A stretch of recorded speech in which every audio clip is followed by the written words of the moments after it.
Let me ask you something honest. Why does it feel like you are busier than you have ever been in your entire life, yet somehow you are getting less meaningful work done? You are answering messages instantly, you are checking notifications the second they buzz, you are multitasking from the moment you wake up until you close your eyes. And yet, by the evening, your brain feels completely fried. You feel heavy, you feel foggy. Here is the uncomfortable truth that most productivity gurus simply won't tell you. You are not lazy, you are not undisciplined, and you certainly don't need another app to manage your time. The problem is that your brain is overloaded. In this video, I'm going to walk you through a concept that elite performers, top-tier creatives, and high-level executives are quietly using to stay ahead. It is a concept called cognitive load shedding.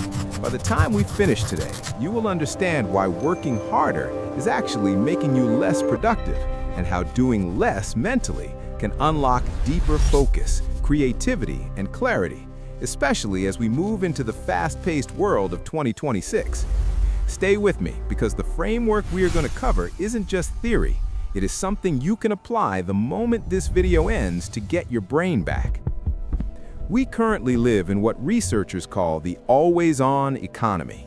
Your phone is always on, your inbox is always open, your attention is continuously being pulled in a dozen different directions. But here's what the science says about that.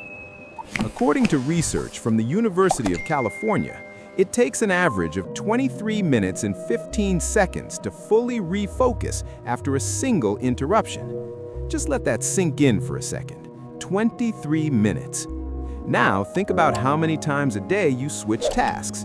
Every notification, every quick email check, every time you tell yourself, I'll just scroll for 30 seconds. This destroys what neuroscientists call working memory. That's the mental space your brain uses to think clearly and process complex information. When you shatter that focus, you aren't just losing time, you're losing the ability to think deeply. And then there's the invisible tax. This is the one you don't notice, but it is slowly draining your battery. Remembering a grocery list, deciding what to wear in the morning, choosing what to eat for lunch, deciding which email to answer first. Studies estimate that the average human makes between 30,000 and 35,000 decisions every single day. Each one of those decisions takes a tiny microscopic bit of glucose and mental energy. Individually, they're harmless, but collectively, they are exhausting. It's like leaving apps running in the background of your phone. You might not be using them, but they are killing your battery. This leads to a brutal paradox. The more mentally engaged you are with small things all day, the less creative, focused, and effective you become at the big things. If that feeling of being drained by small decisions sounds uncomfortably familiar to you, do me a quick favor and hit the like button. It helps this video find other people who are feeling that same burnout and need a solution. Here's where most people get it wrong. When productivity drops, their instinct is to push harder. They think, I need to try harder, I need more grit, I need more coffee. But neuroscience shows the exact opposite. When your cognitive load is maxed out, your decision quality drops, your creativity collapses, your focus becomes shallow, and your error rate skyrockets. There was a famous study that analyzed judges and their parole rulings. It showed that judges gave significantly harsher rulings late in the day compared to the morning. It wasn't because they were unethical people. It was because their mental energy was depleted. They had decision fatigue. Their brains literally could not process the nuance of a case, so they defaulted to the easiest option, which was saying no. Your brain works the exact same way. You do not rise to the level of your motivation. You fall to the level of your cognitive capacity. And once that capacity is full, pushing harder is like trying to pour water into a cup that's already overflowing. It just makes a mess. So, what is the solution? It's not more effort, it's less mental load. This brings us to the core concept, cognitive load shedding. This is the deliberate, strategic act of removing unnecessary mental work from your brain. I want to be clear here. We are not talking about organizing the work. We are not talking about doing it faster. We are talking about removing it entirely from your mental space. Think of a city's power grid. When the demand for electricity spikes too high on a hot day, the grid doesn't try to push harder. If it did, the lines would melt. Instead, it performs what is called load shedding. It shuts off non-essential systems to prevent a total collapse of the grid. Your brain needs the exact same strategy. Instead of holding everything in your head, you must offload decisions, memory, and routines into external systems. This goes far beyond simple to-do lists. A to-do list still requires you to look at it, remember context, choose a priority, and make a decision. Cognitive load shedding asks a deeper question. It asks, why is my brain involved in this task at all? This is the kind of thinking that separates the busy from the productive. And if you want to keep exploring these kinds of deep dive strategies with me, make sure you're subscribed. We're building a community here for thinkers, not just hustlers, and I'd love to have you in the mix. Now, let's get into the practical side. How do you actually do this? I have 3 specific strategies that will give you instant mental relief. The first strategy is using decision templates to kill decision fatigue.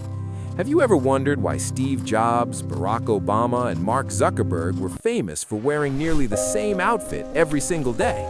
It wasn't because they didn't have money for clothes. It was because they understood that every decision steals energy from your best thinking. They refused to waste a clear morning brain on a decision as trivial as a shirt. You need to apply this to your life. Create templates for the basics. Decide your meals for the week on Sunday. Set a uniform for your workdays. Create a rigid morning routine that you don't have to think about. If a task repeats, it should not require a fresh decision every time. Research shows decision fatigue directly reduces self-control and creativity. Templates protect your brain for what actually matters: your work, your business, and your family. The second strategy is to externalize your RAM.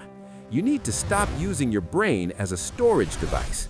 Your brain is a processor, not a hard drive. It's designed to have ideas, not to hold them. Yet most people treat their mind like a storage unit. Every unresolved thought, I need to email him, I need to buy milk, I need to fix that slide, is an open loop. Psychologists call this the Zeigarnik effect. These open loops run in the background, consuming resources. You feel stressed not because you have too much to do, but because you are trying to remember too much of what you have to do. You must externalize everything. Put it in a notes app, put it in a task inbox, write it on a whiteboard. The golden rule is, if it is not written down, it is stealing focus. The moment you externalize a thought, your brain relaxes. You will physically feel the difference. It's not just motivation, that's biological. The third strategy is to batch and automate to eliminate mental toggling. Task switching is productivity poison. Every time you switch from writing a document to checking an email, you pay a cognitive tax. You lose energy. You should batch similar tasks. Do all your emails in one 30-minute block. Do all your administrative work at the end of the day when your brain is already tired. Never mix creative work with administrative work. And for the things that happen repeatedly, bill payments, scheduling, reminders, automate them. If a machine can do it, your brain shouldn't be doing it. Here's the magic of this approach, and this is why this matters for 2026. Creativity doesn't come from pressure, it comes from space, it comes from boredom. When cognitive load is low, your brain finally has the bandwidth to connect dots it couldn't see before. Insights emerge. Deep work becomes possible. This is why great writers go for long walks. It's why founders keep journals. It's why innovators simplify their lives. Bill Gates famously takes Think Weeks twice a year, where he goes to a cabin with no meetings, no decisions, and no noise. He isn't escaping work. He knows that thinking is the work. But you cannot think if you are constantly reacting. Cognitive load shedding creates what neuroscientists call mental white space. That white space is the birthplace of your next big idea. So let's make this practical for you right now. I don't want you to just watch this video and move on. Today, I want you to do one thing. Write down your top 5 mental drains, the things that nag at you. Then ask yourself for each one, can this be automated? Can this be templated? Or can this be externalized? Your goal is to remove just one of these from your brain today. Just one. This isn't about doing less forever. It's about thinking better consistently. As we move into the future, the most valuable skill won't be how fast you can hustle, it will be how clearly you can think. If this video helped shift your perspective even a little bit, consider sharing it with a friend who looks a little too stressed lately. And leave a comment below saying less is more so I know you made it to the end. I read every single one. Prioritize your peace, protect your mental energy, and I will see you in the next video.